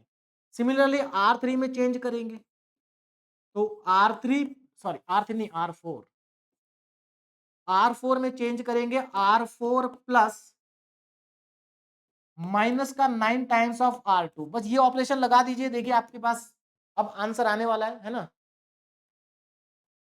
ना इज इक्वल, देखो हमें R3 और R4 में चेंज करना है, पहली दो रो में कोई चेंज नहीं है, 1 -1 -2 -4, है ना, 1 -1 -2 -4, 0 1 -6 0 1 -6 -3, उसके बाद 0 4 0 4 9 10, 0 4 9 10, उसके बाद 0 9 0 9 12 और 17, ये मेरे पास है ना। एक मिनट, R3, अच्छा मैंने चेंज तो किया नहीं, चेंज तो कर लेते हैं भाई, फर्स्ट टू रो को सेम लिखना था ना। देखिए R3 में चेंज करेंगे, R3 हमारे पास कितना है, 0 4 9 और 10, ये मेरे पास R3 है, 0 4 9 10, है ना, R3 0 4 9 10। चलिए उसके बाद मुझे क्या करना है, -4 टाइम्स ऑफ R2 करना है, इसको माइनस से मल्टीप्लाई करो तो ये तो 0 आएगा, -4 टाइम्स तो ये -4 आ जाएगा, ये आपका 24 आ जाएगा, माइनस माइनस प्लस हो जाएगा 4 से 6 टाइम, और यहाँ पर 12 आ जाएगा प्लस का, ऐड कर दीजिए तो 0 0, और ये आपका बनेगा 33, है ना, और ये आपका बनेगा 22। तो यहाँ पर आ गया 0 0 33 एंड 22। अब हमें R4 में जाना, बस अगले स्टेप में आंसर आ जाएगा। R4 देखो, R4 क्या है, 0 9 12 और 17, 12 और 17। हमें इसमें माइनस का 9 टाइम्स ऑफ R2 ऐड करना है, तो इसको माइनस से मल्टीप्लाई कर 9 से, तो 0 -9 और 9 इन 0 0 -9 9 से करना है, तो ये 6 है, तो ये 54 हो जाएगा प्लस का, 54 प्लस का, और ये 27 हो जाएगा प्लस का, 9 इंटू 3 ऐड कर दीजिए, 0 0। अब यहां पर देखो कितना बनेगा, 66 है ना, और ये कितना बन जाएगा आपका 44, ये आ जाएगा 44, 0 0 0 0 6 6 एंड 44। बस अब अगले स्टेप में आंसर देखिए। अब यहां पर इसके बाद क्या करेंगे, अब इसके बाद यहां पर हम क्या करेंगे, जरा ध्यान से देखो। देखो अब हमारा लीडिंग एलिमेंट कौन सा है भाई, अब हमारा लीडिंग एलिमेंट है ये। क्या इसको 1 बनाना जरूरी है इसके नीचे 0 बनाने के लिए? नहीं। क्यों? क्योंकि देखो 33 का मल्टीपल ही लिखा 66, तो इसमें से तो आप इसको 2 से मल्टीप्लाई करके डायरेक्ट इसमें से माइनस कर दो, 0 आ जाएगा, है ना, क्या आ जाएगा 0। तो यहां पर आप क्या ऑपरेशन लगाएंगे, आप जरा ध्यान देना, यहां पर आप ऑपरेशन लगाएंगे R4 में चेंज, R4 में चेंज, R4 प्लस माइनस का 2 टाइम्स ऑफ R3। भाई सीधी सी बात है, अगर आप इसको -2 से मल्टीप्लाई करके इसमें ऐड कर दे तो ये 0 बन जाएगा। बस इसी ऑपरेशन को यहाँ पर लगाइए, आंसर आ जाएगा। तो हमारे पास जो मैट्रिक्स है A is equal to, matrix A is equal to, देखो हमें यहाँ R4 में चेंज करना, पहली 3 रो में कोई चेंज नहीं है, 1 -1 -2 एंड -1, ये लीजिए 0 1 0 1, और ये कितना था -6, 0 1 -6 एंड -3। R3 में कोई चेंज नहीं है, 0 0 33 22, 33 एंड 22, और जैसे ही आप ये ऑपरेशन लगाएंगे ये भी 0 बनेगा, ये भी 0 बनेगा, क्योंकि वहां पर 2 से मल्टीप्लाई हो रहा है। तो 0 0 0 0, एंड ये हमारी क्या है, इक्लियन फॉर्म है, क्योंकि आप देख सकते हैं सभी लीडिंग एलिमेंट के, पिवोट एलिमेंट के नीचे 0 है, सबके नीचे क्या है 0 है, इसके नीचे भी 0 है, इसके नीचे भी 0 है, सबके नीचे 0। बात समझ में आ रही है? तो अगर सबके नीचे 0 है और ऊपर से नीचे आने पे 0 बढ़ रहे हैं लीडिंग एलिमेंट से पहले, इसका मतलब ये इक्लियन फॉर्म है, और अगर ये इक्लियन फॉर्म है तो इस मैट्रिक्स की रैंक क्या होगी, number of non zero row, और इसमें नॉन जीरो रो कितनी है 1 2 3 3 है, तो इसका मतलब इस मैट्रिक्स की रैंक कितनी हो गई, इस मैट्रिक्स की रैंक हो गई 3। क्लियर है? Rank of the given matrix is 3, और हमारा क्वेश्चन हो गया कंप्लीट। अच्छा, इसमें अगर हमसे नलिटी पूछी जाती तो नलिटी कितनी होती, भाई देखो यहाँ पर ये 4/4 की मैट्रिक्स है, इसका मतलब n की वैल्यू यहाँ कितनी है 4 है, और रैंक कितनी है 3 है, तो 4 - 1 4 - 3 1 आता है, इसका मतलब इसकी नलिटी आती 1। तो मेरे ख्याल से आपको सारे क्वेश्चन समझ में आ गए होंगे। ये 3 क्वेश्चन यहाँ पर डीपीबी के लिए आपको मैंने दिए हैं, तो 4 मैंने करा दिए, 3 ये और हैं, इनको आप कर लीजिए। इतना अगर आप कर लेते हैं तो इक्लियन फॉर्म का कोई भी क्वेश्चन हो आपका कभी भी गलत नहीं होगा। तरीका मैंने आपको बता दिया कैसे आपको करना है। बात समझ में आ रही? तो जैसे मैंने बताया अगर आप उस तरीके से करेंगे तो कभी भी कोई भी क्वेश्चन आपका गलत नहीं होगा। आपको डायगोनल के नीचे वाले एलिमेंट को 0 करना है, और 0 करने के बाद फिर एक बार चेक कर लेना क्या इक्लियन फॉर्म बन रही है। कभी-कभी इक्लियन फॉर्म नहीं बनती, तो उसमें जैसे अभी मैंने आपको बताया क्वेश्चन नंबर 5 में इक्लियन फॉर्म नहीं बनी थी 0 करने के बाद भी, तो उसमें क्या करना होता है, हमें इंटरचेंज करना होता है रो वगैरह को, तो उसके बाद बन जाती है। तो यहाँ पर ये 3 क्वेश्चन भी इंपॉर्टेंट है ना? तो इनको आप सॉल्व कर लेना, और यहाँ से देखिए जो हमारा रैंक का क्वेश्चन है इक्लियन फॉर्म का, ये तो यूनिवर्सिटी एग्जाम में कभी-कभी आता है ना? जैसे काफी समय से अभी नहीं आया। लेकिन ये मेथड बहुत इंपॉर्टेंट है, क्योंकि इस मेथड का यूज हम आगे के आने वाले कई लेक्चर्स में करेंगे। बात समझ में आ रही? नेक्स्ट लेक्चर में तो हम नॉर्मल फॉर्म पढ़ेंगे, उसके बाद हम इक्वेशन को सॉल्व करेंगे। तो जब हम इक्वेशन सॉल्व करते हैं तो वहां पर भी हम इक्लियन फॉर्म मेथड ही लगाते हैं, है ना? आइगन वेक्टर जब हम क्वेश्चन करेंगे तो वहां पर भी हम इक्लियन फॉर्म लगाएंगे। तो इसलिए इक्लियन फॉर्म आपको आनी चाहिए, ये मेथड आपको अच्छे से आना चाहिए। क्लियर है? तो अभी आप इन 3 क्वेश्चन को प्रैक्टिस करिए। Okay, thank you very much.